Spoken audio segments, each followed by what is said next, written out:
can you explain to us what is particularly, basically the role of the DBCC in rationalizing the National Expenditures Program, particularly on public policy standards,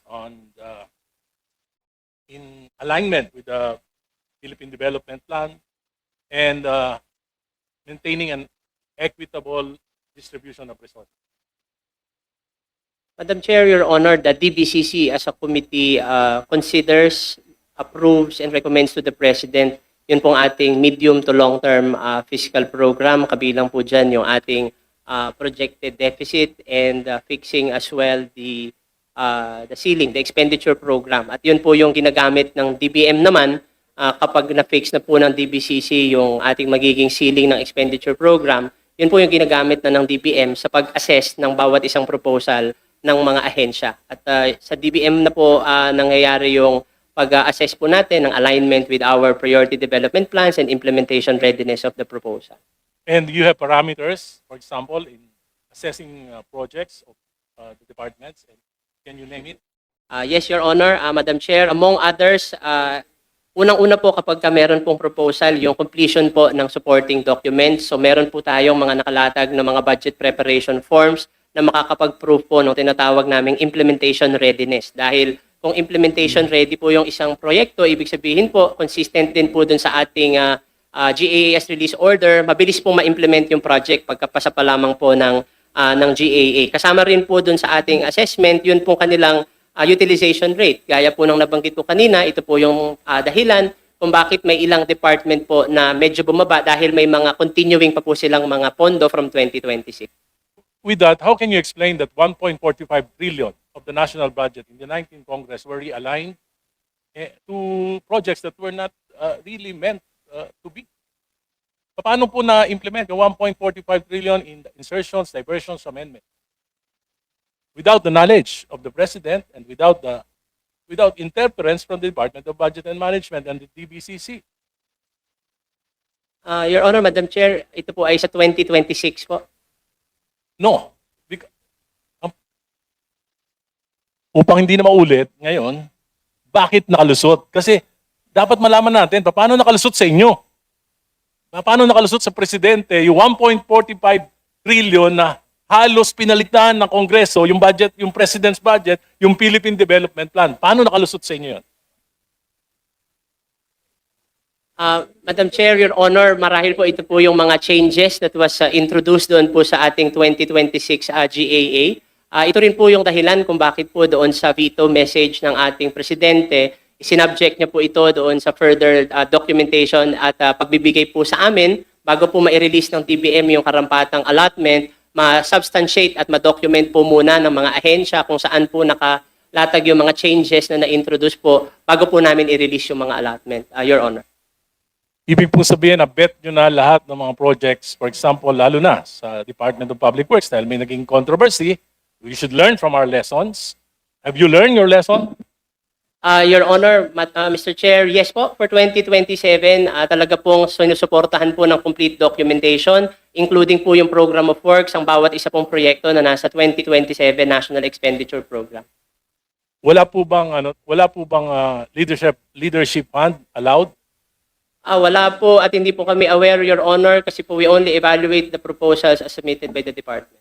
So, ibig sabihin, yung 1.45 trillion na pinalitan ng mga leaders ng Kongreso na nakaraan, hindi nyo alam? Sa DBM? Your Honor, ang projects po ay nakikita po namin after the NEP, the GAA, the enrolled bill was submitted after the BICAM. National budget, pinalitan. 2024, pinalitan. 2025, pinalitan. So, ibig sabihin, wala po kayong monitoring. Yung DBM po, hindi nyo ba pinarating ito sa Presidente na ganito yung nangyayari?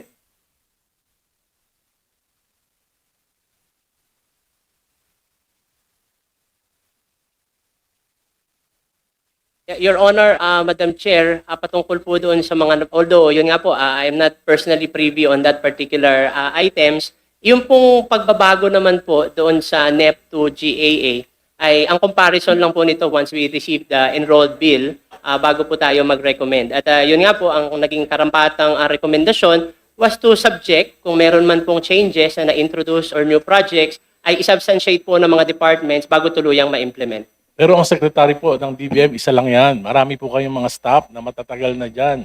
Ano ba nangyari? Bakit pumayag na hindi nyo ba brinip yung ating executive, yung ating presidente na ganyan ang ginagawa ng Kongreso? O wala na lang kayong kibo? Ganun po ba? Madam Chair, Your Honor, isa po sa observation na parati naman po na ipaparating din po is yung effect po ng ng mga changes na ito, particularly sa implementation ng iba pang mga priority projects. At kabilang nga po sa ilang naaapektuhan would be some of the foreign assisted projects na priority rin po ng administration. And this is regularly reported din naman. Priority po yung flood control, yung 1.45 insertions and in 3 years. Priority po ba yun? Kaya po, Your Honor, Madam Chair, nandun po sa veto message na ito pong mga changes in the budget as introduced, including among others the flood control projects, ay dapat po na sumailalim sa determination ng department, substantiation po nila ng details itong mga proyekto na to, including other applicable budget rules po, Your Honor, Madam Chair. Yung pong tungkol naman sa unprogrammed appropriations for your 2027, 111.984 billion. Kasama po dito, ang pinakamalaki po dito yung DPWH, DOTR. Can you submit all the projects stated by the different implementing agencies? At ano po ang status nito mga ito? Ito ba kasi po nakalagay dito, support to foreign assisted project. Hindi sinabing foreign assisted project. So, ano po yung mga items na ito? At ano po ang status ng mga foreign assisted projects na ito? Aprobado na ba to? Kung hindi pa, gaano katagal ito mapoprocess? At kung aprobado na, bakit nasa program? Bakit hindi sa program?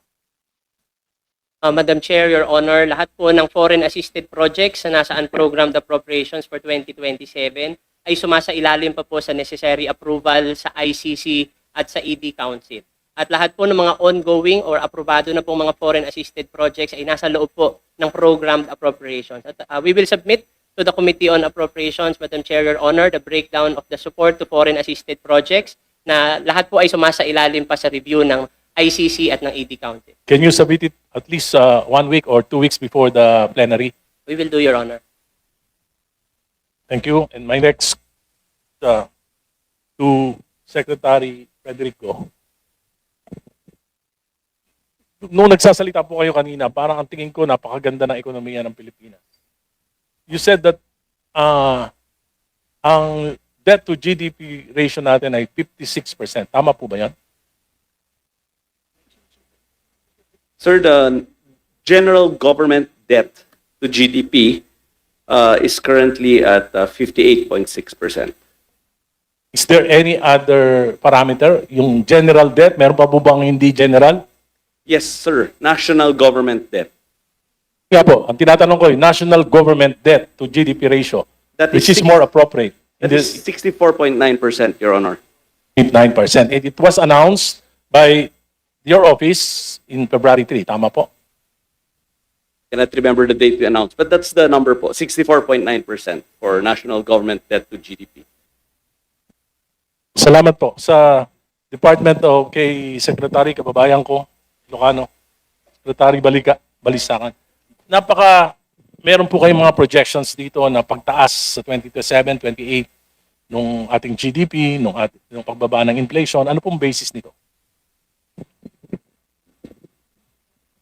Well,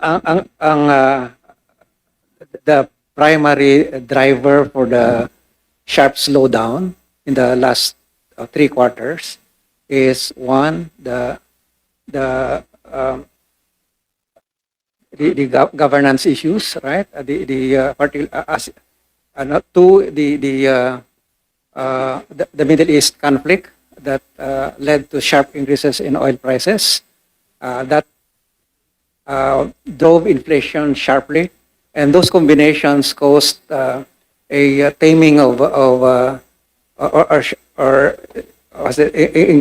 increase or a deterioration of the consumer and business confidence.